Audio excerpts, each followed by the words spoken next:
বর্তমানে যারা আছেন, ভবিষ্যতে যারা আসবেন, যদি আলেমদেরকে ইজ্জত করতে না পারেন, 5 আগস্টে তাদের যে অবস্থা হয়েছে আপনাদেরও সে অবস্থা হবে।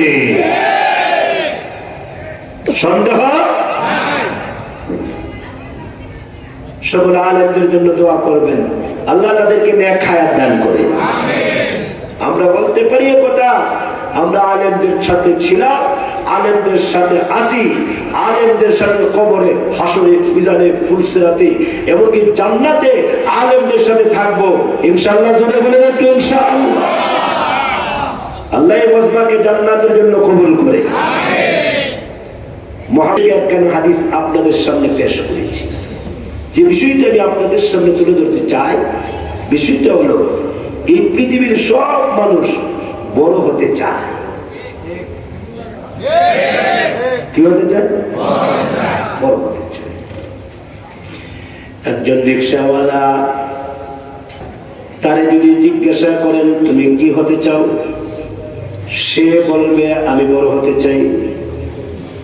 একজন দিনমজুর, তাকে যদি জিজ্ঞাসা করেন জীবনে তুমি কি হতে চাও, সে বলবে আমি বড় লোক হতে চাই, আমি বড় হতে চাই।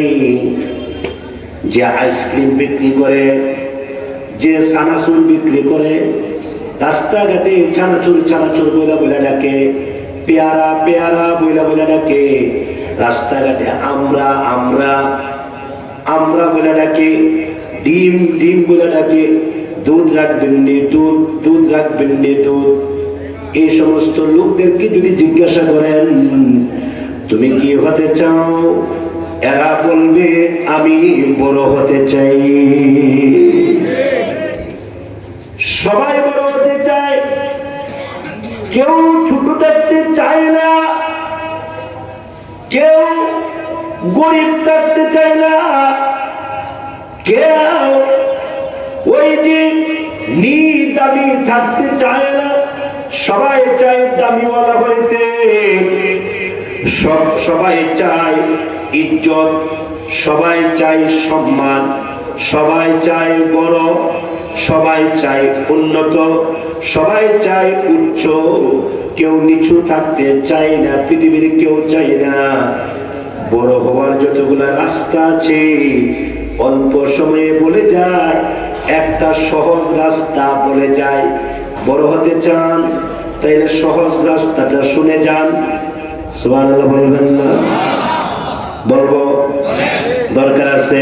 বড় হতে চান ও আলেম, বড় হতে চান ও বক্তা, বড় হতে চান ও ইমাম, বড় হতে চান ও রিক্সাওয়ালা, ও দিনমজুর, তুমি বড় হতে চাও, ও মেম্বার, ও চেয়ারম্যান, তুমি বড় হতে চাও। সহজ একটা রাস্তা তোমাদেরকে বলে দিয়ে গেলাম। আজকের আখিরি শেষ লাস্ট টাইমে, এরপরে আর কোনো বক্তা নাই। একটা মাদ্রাসার মাহফিলে আখের কথা আজকে বলে দিয়ে গেলাম। বড় হওয়ার সহজ রাস্তা হইল, বড় হওয়ার একটা আসানি রাস্তা হইল সোহবতে আহলুল্লাহ, আল্লাহ ওয়ালাদের সোহবত, আল্লাহ ওয়ালাদের সোহবত। সুবহানাল্লাহ বলবেন না? আল্লাহ ওয়ালাদের সোহবত বিশাল বড় গনিমত, আল্লাহ ওয়ালাদের সোহবত বিশাল বড় বরকত, আল্লাহ ওয়ালাদের সোহবত বিশাল বড় মাগফিরাত, আল্লাহ ওয়ালাদের সোহবত বিশাল বড় রহমত, আল্লাহ ওয়ালাদের সোহবত বিশাল বড় নাজাত। ওই যে কোরআন শরীফে আছে, আল্লাহ ওয়ালা 7 জন যুবক জালেম বাদশার বয়ে, জালেম বাদশার বয়ে, কার বয়ে? জালেম বাদশার বয়ে। আল্লাহ ওয়ালা 7 জন যুবক ডাক দিয়ে কয় থাকবো না রে, এই রাষ্ট্রে থাকবো না, যে রাষ্ট্রে স্বাধীনভাবে ইবাদত করতে পারি না, স্বাধীনভাবে আল্লাহরে ডাকতে পারি না, স্বাধীনভাবে জিহাদ করতে পারি না, স্বাধীনভাবে ইসলামী আন্দোলন করতে পারি না, যেই রাষ্ট্রে স্বাধীনভাবে নামাজ পড়তে পারি না, যেই রাষ্ট্রে স্বাধীনভাবে দিন মানতে পারি না, এই রাষ্ট্রে থাকবো না। এই রাষ্ট্র থেকে চলে যাব। 7 জন যুবক একসাথে হইয়া পরামর্শ করেছি। ওই পরামর্শ আল্লাহর দরবারে সঙ্গে সঙ্গে কবুল হয়ে গেছে। এই জন্য তো আমরা বলি পরামর্শ করে তাবলীগ চালাবো। কথা বলে না কেন? পরামর্শ করে তাবলীগ চলবে। তাবলীগ শুধু এক নায়িত্ব, একজনের কথা মতো বিশ্বে তাবলীগ চলতে পারে না। এত সস্তা? তোমার কথা মতো তাবলীগ চলবে। তাবলীগ চলবে উলামায়ে কেরামের পরামর্শের মাধ্যমে, ঠিক কিনা?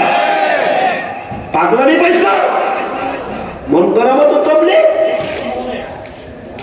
মন করা মতো তাবলীগ, এটা নবীর তাবলীগ হতে পারে না। নিজস্ব তাবলীগ, ব্যক্তিগত তাবলীগ, তাবলীগ হবে রাসূলুল্লাহর তাবলীগ, তাবলীগ হবে সাহাবায়ে কেরামের তাবলীগ, তাবলীগ হবে তাবিঈন, তাবিঈন, আইম্মে মুজতাহিদিন, সলফে সালিহিন, আসকিয়ে কেরাম, আউলিয়ে কেরাম যেইভাবে তাবলীগ করে গেছে, যেইভাবে তাবলীগ চালাইছে হযরত ইলিয়াস, যেইভাবে তাবলীগ চালাইছে এনামুল হাসান সাহেব, যেইভাবে তাবলীগ চালাইছে সেই হযরত আলী আকবর রহমাতুল্লাহ আলাইহি, ইঞ্জিনিয়ার আব্দুল মুকিত সাহেব রহমাতুল্লাহ আলাইহি, আব্দুল আজিজ সাহেব রহমাতুল্লাহ আলাইহি যেইভাবে তাবলীগ চালাইছে কুরআন এবং সুন্নাহ মতো পরামর্শ আকারে, ওইভাবেই তাবলীগ চলবে। আর ওইটার সাথে আমরা আছি, মন গড়া তাবলীগের সাথে আমরা না। আল্লাহ সবাইকে বোঝার তৌফিক দান করুন। আলেমদের সাথে আছি, আলেমদের সাথে থাকবো ইনশাআল্লাহ। ইনশাআল্লাহ বলবেন না কিছু?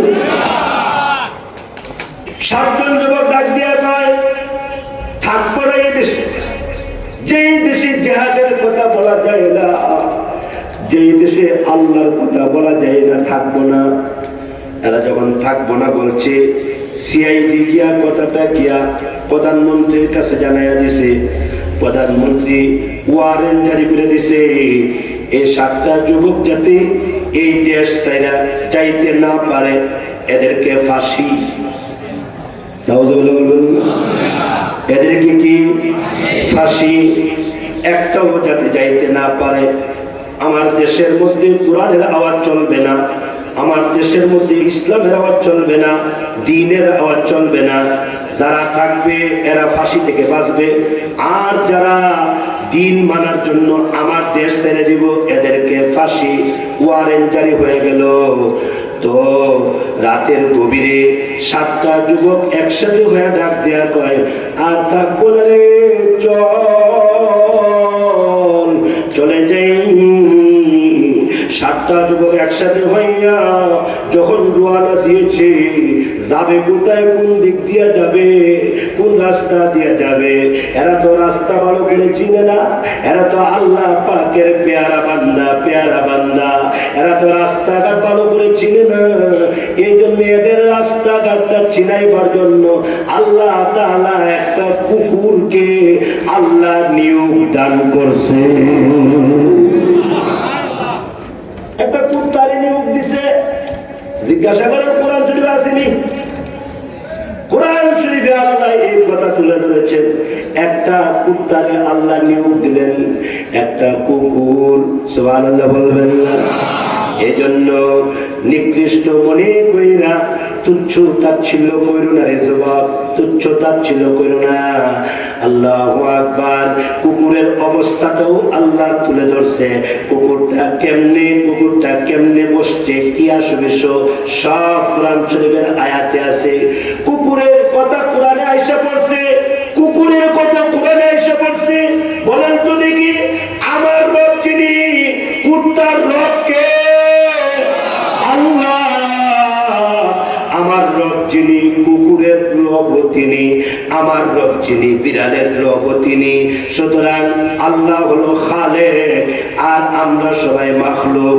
আল্লাহ কুত্তারে ডাক দেয়া কয়, আরে কুত্তা যা, আমি তোরে পাঠাইলাম আমার 7টা গোলাম, আমার 7টা উলি, আমার 7টা কুতুব। সুবহানাল্লাহ বলবেন না? আমার 7টা গাউস কুতুব, আমার 7টা পেয়ারা পেয়ারা বান্দা, 7 জন যুবক, এদেরকে তুই রাহবুরি কইরা নিয়ে যা, রাহবুরি কইরা নিয়ে যা। এখন কুত্তাটা দৌড়ে আসছে, 7 জন যুবকের কাছে এসে কুত্তাটা দাঁড়াইছে, আর 7 জন যুবক কুত্তাটারে দৌড়ানি দেয়, একবার ডান দিকে নে, একবার বাম দিকে নে। কুত্তারে দৌড়ায় দৌড়ায় আর বলে, রে কুত্তা ডিস্টার্ব দিস না, রে কুত্তা আমরা ডিস্টার্ব দিস না, তুই যদি কে কে করস তাইলে আমরা ধরা খাইয়া যাবো, ধরা খাইয়া যাবো। এরা তো জানে না কুত্তারে কে পাঠাইছে, এরা তো জানে না এদের ভিতরে নাই কুত্তারে কে পাঠাইছে। আপনারা বলুন তো দেখি, কুকুরকে কে পাঠাইছে? আল্লাহ। কুকুরকে আল্লাহ পাঠাইছে, এদের খবর নাই। কুত্তারে আল্লাহ নিয়োগ দিছে, এদের জানা নাই, এদের খবর নাই। কুত্তারা যখন চতুর্দিকে দৌড়ায়, কুত্তাটা লেজ 2 পায়ের চিপার মধ্যে নিয়ে যায়। কুকুর যদি 2 পায়ের চিপার মধ্যে লেজ নিয়ে যায়, তাইলে বুঝবেন কুকুরটা সারেন্ডার হয়ে গেছে গা, কুকুরে মারবেন না। কুকুর যদি 2 পায়ের চিপায় লেজটা ঢুকাইয়া দেয়, তাইলে কুকুরটা আপনার কাছে অসহায় হয়ে গেছে। আর কুত্তা যদি লেজটারে উপরের দিকে বাঁকা করে দেয়, মনে করবেন কুত্তাটা অহংকারী দেখাইতেছে। এগুলোও কিন্তু কিতাবে আছে। আমরা এত নিরক্ষর মনে করেন না, আমরা এইভাবে আর তুচ্ছতা ছিল করেন না। সাবধান, সাবধান।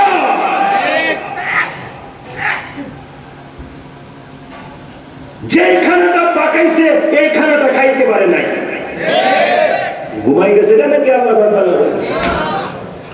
যে খানাটা পাকাইলো কি মজা করে পাকাইছে, কত ধরনের মশলা দিয়ে তরকারি বানিয়েছে, খাইতে পারে নাই। খাইতে পারে না, ঠিক কিনা দূরে কর। আর কবে সবক হবে, আর কত আমাদের শিক্ষা হবে। আল্লাহ তাআলা এমন ভাবে শিক্ষা দেয়, এই সবকের পরে যদি আমরা শুদ্ধ না হয়, আমাদের কপালে অবস্থা খারাপ হবে, খারাপ হবে। আমাদের অবস্থা খারাপ হবে। এত বড় সবক দিবার পরে যারা সবক নেয় না, আল্লাহ আমাদেরকে সহি বুঝ দান করে। 2 হাত উঁচা করেন, বলেন ইয়া আল্লাহ আমাদেরকে শিক্ষা দাও। ইয়া আল্লাহ আমরা যদি অহংকারী না হয়, আমরা যদি অহংকারী না হয়, আমরা যদি হিংসুক না হয়, আল্লাহ তৌফিক দান করো। কষ্ট হচ্ছে আপনাদের? ভাইরা আমার, কুত্তাটা 2টা পায়ের চিপায় লেজটা ঢুকায়া কি যেন বলতে চাই, তাফসীরের কিতাবে আছে, কুত্তাটা বলতে দিতেছে, আল্লাহ গো মালিক, আমার মুখ দিয়া মানুষের মতো কথা বাহির করে দাও, আমার মুখ দিয়া মানুষের মতো কথা বাহির করে দাও। আমি একটু কথা বলতাম না, হই এরা আমার পাস দিবে না, না হই এরা আমার সুযোগ দিবে না, এরা আমাকে মারবে, এরা আমাকে ফিটাইব, এরা তো জানে না আমি কে। আল্লাহ বলবেন না, জোরে বলবেন না, জোরে বলবেন না। এরা তো জানে না আমি কে, তুমি যে আমারে পাঠাইছো, এরা তো জানে না গো আল্লাহ। দয়া করে তুমি আমার মুখটা খুইলা দাও, আমার জবানটা খুইলা দাও, আমি যাতে মানুষের মতো একটু কথা বলতে পারি গো আল্লাহ। আল্লাহর দরবারে দোয়া কবুল হয়ে গেছে, কুকুরের জবান দিয়া মানুষের মতো কথা বাহির হয়ে গেছে। কুত্তাটা ডাক দিয়া কয়, আমারে দৌড়াইলে তোমরা লস, আমারে দৌড়াইলে তোমাদের লস। কুত্তাটা ডাক দিয়ে, আমারে দৌড়াই দিলে তোমরা লস, সাবধান দৌড়াইও না, আমি তোমাদের খাদেম হয়ে গেলাম। মাল্লাহুল মাওলা ফালাহুল কুল, যে আল্লাহর হয়ে যায় সমস্ত মাখলুকাত তার হয়ে যায়। কুত্তাটা তখন ডাক দিয়া কয়, আমি তোমরা নিয়ে যাইবো এই জালেম বাদশা থেকে, তোমাদেরকে আমি রাহবুরি করে নিয়ে যাইবো। আর না হয় তোরা খেয়ালাইবা, আর না হয় NSI ধরে ফেলবে, আর না হয় CID ধরে ফেলবে, আর না হয় গোয়েন্দা সংস্থার মানুষ ধরে ফেলবে, সেনাবাহিনী ধরে ফেলবে। আমারে তারায়ও না, আমারে সরায়ও না, আমি তোমরা নিরাপদ জায়গায় নিয়ে যাইবো। ও কালবুহুম বাসিতুম দিরাইহি বিল ওয়াসিদ, ওই যে কুত্তাটা দুইটা পাও এইভাবে দিয়ে সুন্দর করে কুত্তাটাকে বসে গেছে গা, আর ইশারা দিয়ে বলতেছে গর্তের ভিতরে তোমরা ঢুকা পড়ো, একটু করে সকাল হয়ে যাবে, একটু করে সকাল হয়ে যাবে। তাফসীরের কিতাবে আছে কোন কুত্তা বেহেশতে যাবে না, কিন্তু 7 জন যুবকের সোহবত যে কুত্তা উঠাইছে, আল্লাহু আকবার বলবেন না, আল্লাহু আকবার। 7 জন যুবক, 7 জন ইমানদার, 7 জন ওলি, 7 জন গাউস, 7 জন কুতুবের সোহবত যে কুত্তাটা উঠাইলো, যে কুত্তাটা 7 জন ইমানদারকে পাহারা দিল, তাফসীরের কিতাবে আছে শুধুমাত্র এই কুত্তাটা জান্নাতে যাবে। কি মনে করেন আল্লাহ কুত্তা 7 জন আল্লাহওয়ালার সোহবত করে খেদমত করে এই কুত্তাটাই কেবল জান্নাতে যাবে, আর কোন কুত্তা জান্নাতে যাবে না। সুবহানাল্লাহ।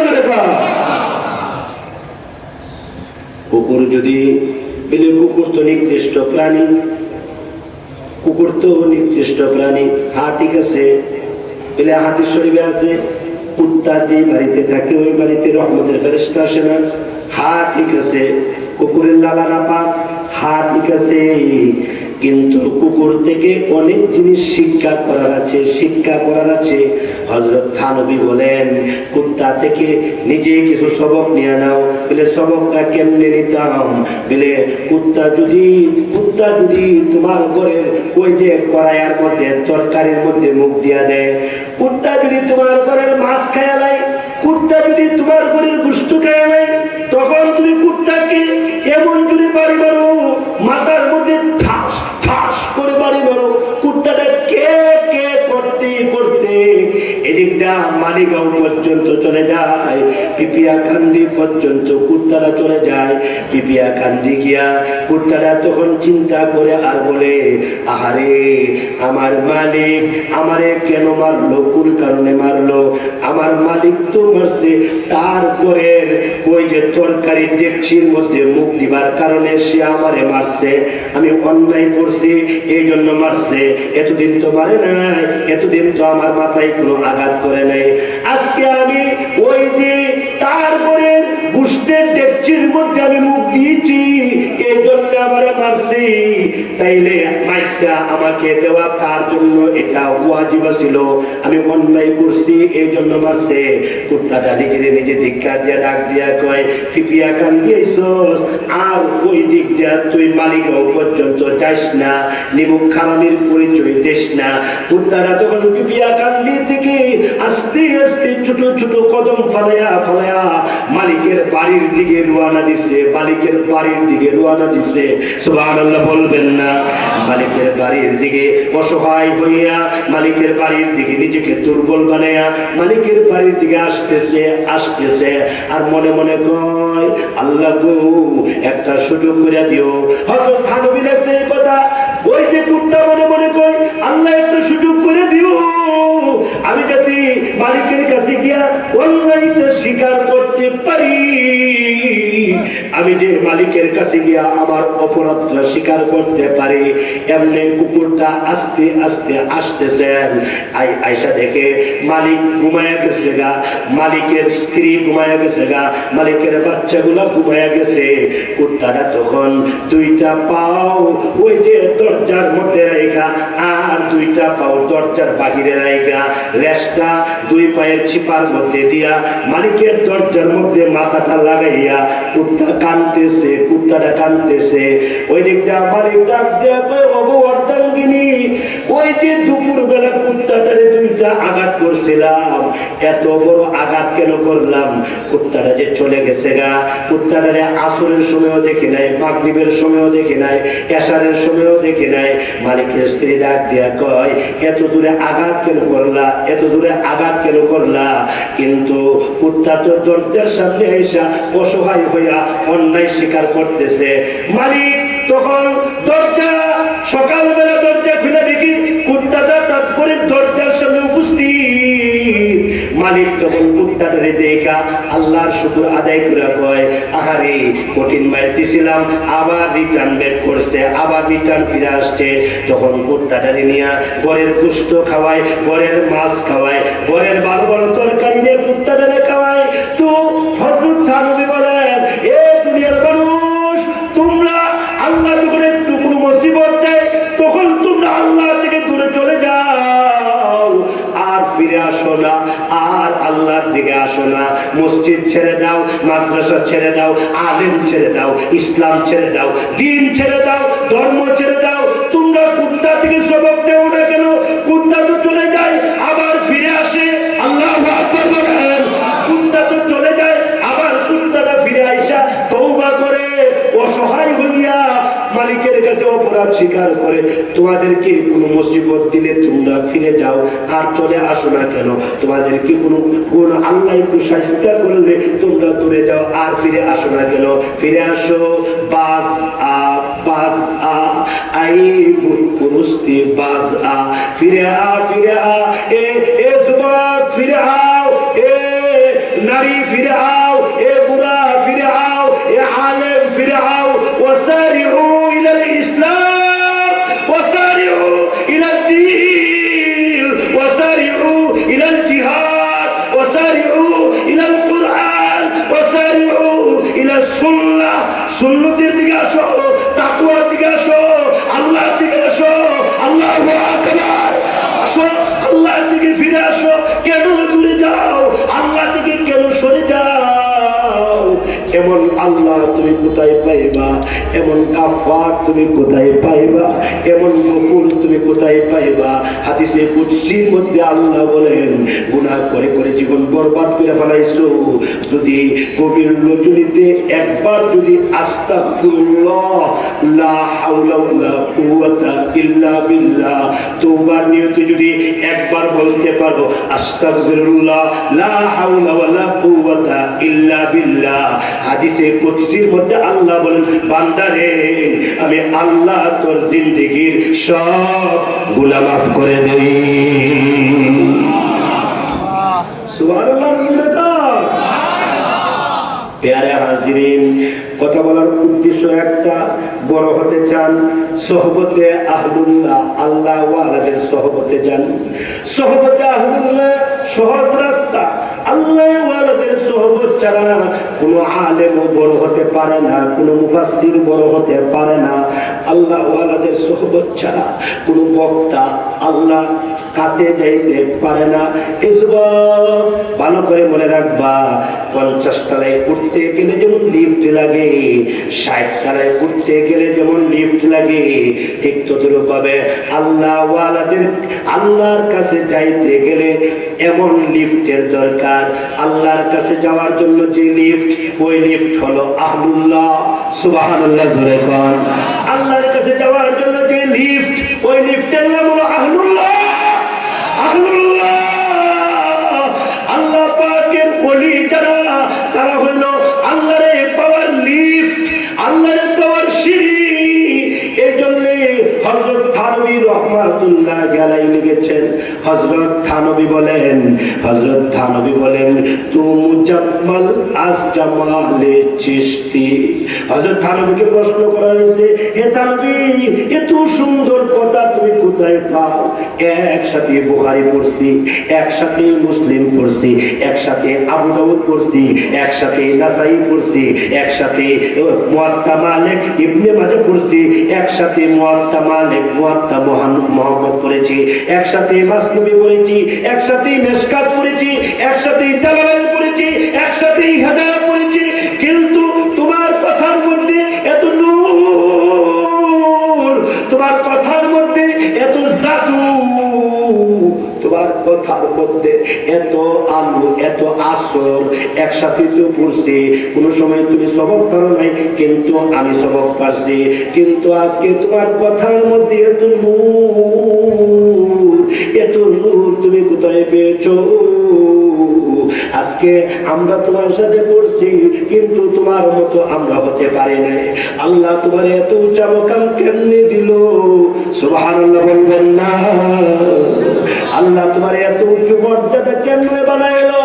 এত দামি কেমনে হইলা? এত উচ্চ মর্যাদা কেমনে পাইলা?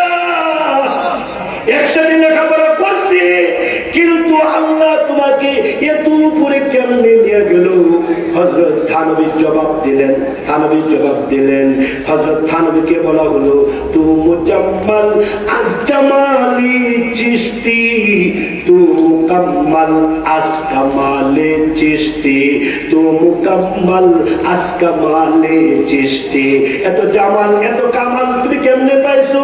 উনি জবাব দিলেন, মান মুজাম্মাল আজ জামালে হাজিয়াম, মান মুজাম্মাল আজ জামালে হাজিয়াম, মান মুকাম্মাল আজ কামালে হাজিয়াম, মান মুকাম্মাল আজ কামালে হাজিয়াম।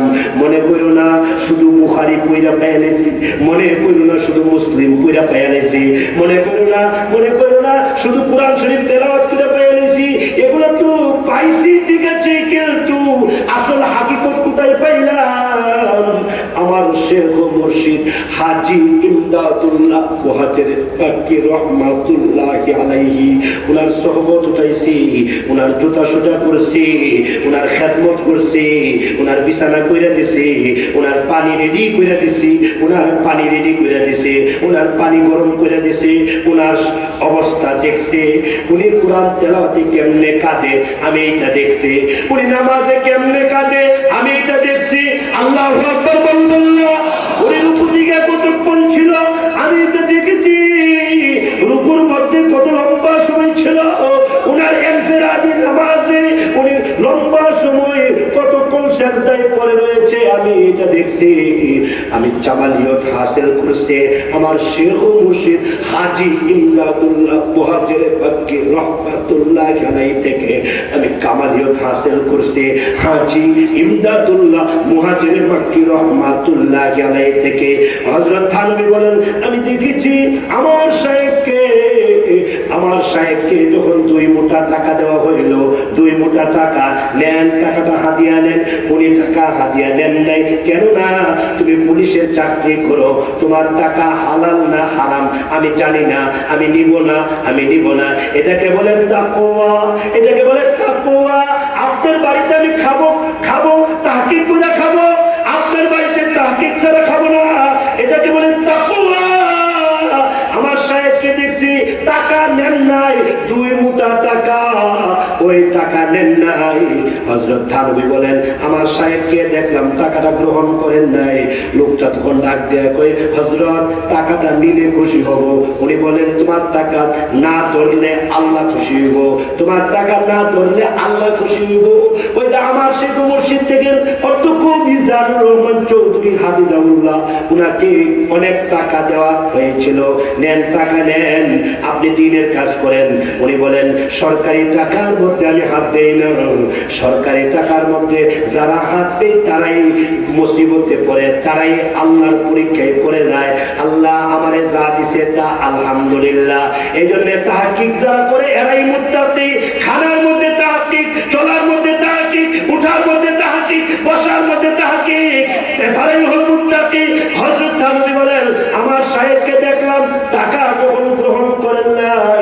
তখন ওই পুলিশ অফিসার 2 মুষ্টি টাকা নাকড়া জুতার ভিতরে দিয়া, নাকড়া জুতার ভিতরে 2 মুষ্টি টাকা দিয়া উনি চলে গেলেন। হযরত হাজী ইমদাদুল্লাহ মুহাজির মক্কি রহমাতুল্লাহি আলাইহি আসরের নামাজ শেষ কইরা, মুরাকাবা শেষ কইরা উনি যখন মসজিদ থেকে বাহির হইলেন, বাহির হওয়ার পরে জুতার ভিতরে যখন পাও ঢুকায়, কিন্তু পাও ঢুকে না, চেষ্টা করেন ঢুকে না, আবার চেষ্টা করেন ঢুকে না। তখন খাদেমরে ডাক দিয়া কয়, আরে খাদেম জুতার ভিতরে কি দেখতো দেখি, জুতার ভিতরে কে? এমনি খাদেম তাকে দেখে দুনিয়াবি টাকা অভাব নাই, দুনিয়াবি টাকা, টাকা আর টাকা, টাকা আর টাকা। তুমি তো টাকা খুঁজে পাও না, আমি তো টাকা খুঁজে পাই না। আল্লাহ ওয়ালাদের জুতার ভিতরে টাকা পড়ে রয়েছে, আল্লাহ ওয়ালাদের জুতার ভিতরে টাকা এসে ঢুকে রয়েছে। এমনি তখন হযরত হাজী ইমদাদুল্লাহ মুহাজির মক্কি রহমাতুল্লাহ আলাইহি বলেছিলেন, আউলিয়া ने लात मारे दौलती दुनिया पे जो आपरे पैरों पे उनके सारे दुनिया सबके सब, आपरे पैरों पे उनके सारे दुनिया सबके सब। যে সমস্ত আল্লাহর ওলিরা দুনিয়ারে লাথি মারছে আল্লাহরে পাওয়ার জন্য, দুনিয়ারে লাথি মারছে রাসূলকে পাওয়ার জন্য, দুনিয়াকে লাথি মারছে আল্লাহর দ্বীন জমিনে জিন্দা করার জন্য, দুনিয়াকে লাথি মারছে ইসলামী স্টেজ কায়েম করার জন্য, দুনিয়াকে লাথি মারছে নিজের জীবনকে কুরবান করে দিছে, তো তাদের জুতার ভিতরে আইসা দুনিয়া ঢুকে গেছে, দুনিয়া ঢুকে গেছে। ঠিক কিনা বলে বলে আল্লাহর ওলি হওয়ার চেষ্টা করে, আল্লাহর ওলিদের সাথে থাকে। তারা দ্বীনকে, দ্বীনের জন্য দুনিয়াকে লাথি মারছে, তারা দ্বীনের জন্য, ইসলামের জন্য জেলখানাকে ধন্যবাদ জানাইছে, যারা দ্বীনের জন্য, ইসলামের জন্য ফাঁসির কাষ্ঠকে ধন্যবাদ জানাইছে, যারা দ্বীনের জন্য, ইসলামের জন্য নিজের হাতে ব্যান্ডা বেরিকে নিজের জন্য ধন্যবাদ মনে করছে, তাদের সাথে থাকেন। ঠিক কিনা বলে তাদের সাথে থাকেন। কার সাথে যান? উল্টা পড়তে যাই কেন আমরা? আমাদের বিবেক কোথায় গেল? আল্লাহ ওয়ালাদের সাথে থাকবো। যদি আল্লাহরে পাইতে চাই আল্লাহ ওয়ালাদের কাছে থাকবো, যদি আল্লাহরে পাইতে চাই, জান্নাতে যাইতে চাই, ওকুনু মা'আস সাদিকিন, যদি তোমরা জান্নাতে যেতে চাও তাহলে তোমরা আল্লাহ ওয়ালাদের সাথে থাকো। ওকুনু মা'আস সাদিকিন, যদি তোমরা কবরের আযাব থেকে বাঁচতে চাও তাহলে ওকুনু মা'আস সাদিকিন, আল্লাহ ওয়ালাদের সাথে থাকো। যদি কবরের আযাব থেকে বাঁচতে চাও ওকুনু মা'আস সাদিকিন, আল্লাহ ওয়ালাদের সাথে থাকো। যদি তোমরা মুত্তাকি হতে চাও, যদি তোমরা ঈমানদার হতে চাও, যদি তোমরা ঈমানওয়ালা, আমলওয়ালা, ইখলাসওয়ালা হতে চাও তাহলে ওকুনু মা'আস সাদিকিন, আল্লাহ ওয়ালাদের সাথে থাকো। যে আল্লাহ ওয়ালাদের সাথে থাকলো সে মুত্তাকি হয়ে গেল, যে আল্লাহ ওয়ালাদের সাথে থাকলো তাকে আল্লাহ তাআলা ওলি হিসাবে কবুল করে নিল। কোরআন হাদিস যখন এত কিছু বুঝি না, তো আল্লাহ ওয়ালাদের সাথে থাকি। কথা বুঝেন না মনে হয়? এত কিছু যখন বুঝি না, আল্লাহ যারা দ্বীনকে জিন্দা করার জন্য জীবন কুরবান করছে তাদের সাথে থাকি। আল্লাহ তাআলা এই মজমাকে জান্নাত